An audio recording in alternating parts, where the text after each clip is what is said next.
And let's move on to the other MCU project that's been going on, and that is What If. So I think I took a break maybe like right before or during What If, and I wasn't really I wasn't like I think maybe I reviewed a couple of episodes, so I'll just basically do a quick recap and review episodes 1 through 5 now that we've had 5 episodes of What If so far. And to start off with, I think what's interesting about What If is that it kind of varies in quality each episode. And I think you can kind of tell by the anthology nature of this series that each individual episode was sort of made by like a different team or like a different writing staff. Like each individual episode just feels, not just in terms of story, but in terms of just quality, like it was made by a different person. And so I think what's interesting so far to note is obviously the Watcher is starting to get more and more involved. Maybe, although with episode 5 he wasn't really doing anything.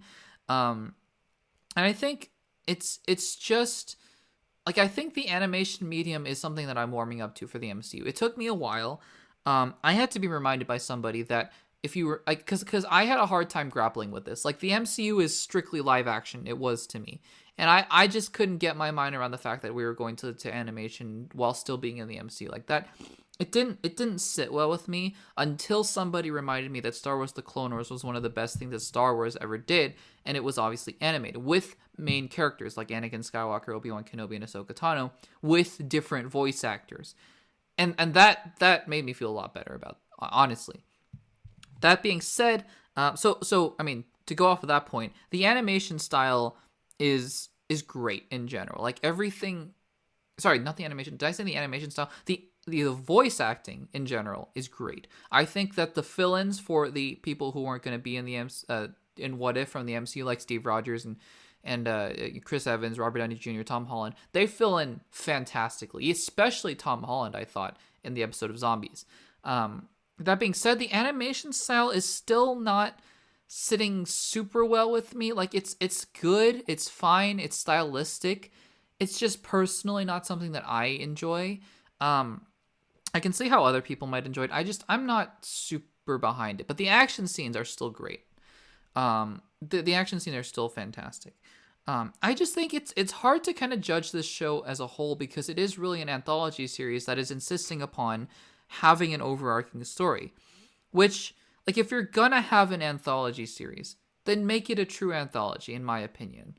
I don't think anyone would have complained if What If was just a collection of 10 different stories, to be quite honest with you. I always complain about The Mandalorian feeling like an anthology, even though it's really not.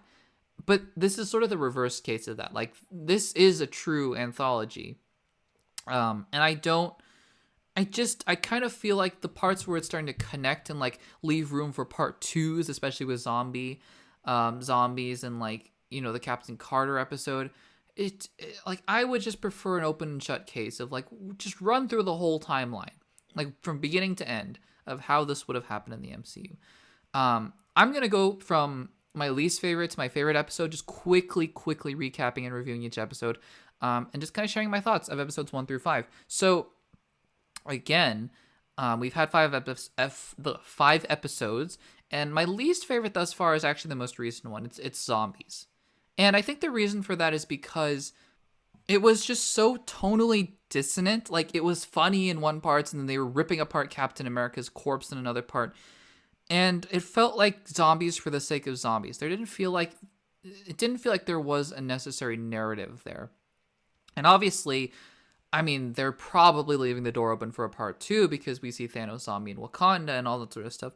So the episode as a whole, I thought, was pretty weak because it just didn't seem like it was warranted. It just seemed like zombies for the sake of zombies. And again, the zombie parts were pretty cool until you had like characters like just cracking jokes and like a headless Paul Rudd. And at that point I was like, I don't know what I'm watching. So that was probably my least favorite episode.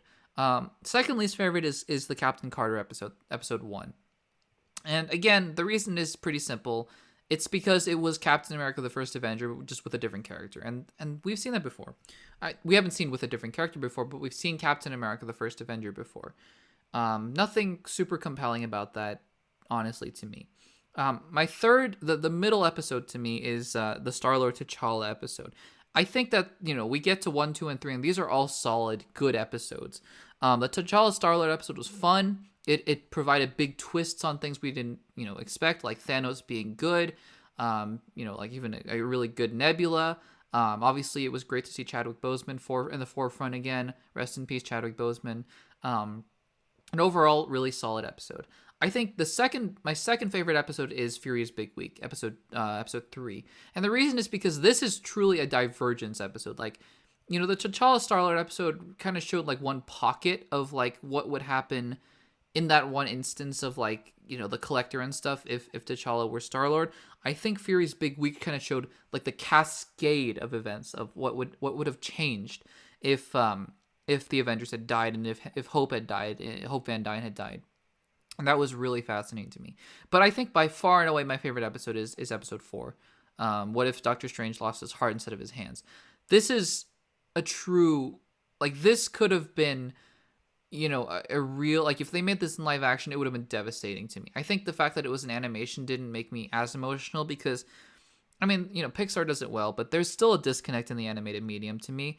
But that being said, I was brought to tears by this episode. It was brutal, and I think that unlike episode 5 Zombies, which left off on a cliffhanger, this episode it had a dark ending, but just like Infinity War, it had closure as well. Like, this is the natural consequence of your actions, Stephen Strange. Like, this is what's gonna happen to you if you don't not repent, but like if you don't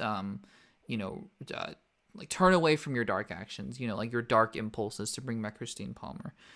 I thought this episode was fantastic. So overall, we're halfway through the season. I might do like a first half review and a second half review towards the end. But all that to say is I think the episodes are varying in quality. I think they're fun little breaks on Wednesday or Tuesday nights, depending on when I get around to seeing them. But they're not necessarily like top tier MCU content. I'm even debating whether or not to rank this in the MCU. I probably will end up doing so, and it's going to be towards the middle or the end. It's very different, obviously, than it's in something like Iron Man 2 or Iron Man 3. And I can't say I'm not enjoying myself. I just don't think that this is anything of super significance yet. And again, the only episode that I've truly loved is the Strange Supreme episode. But yeah, those are my quick thoughts on episodes 1 through 5 of What If.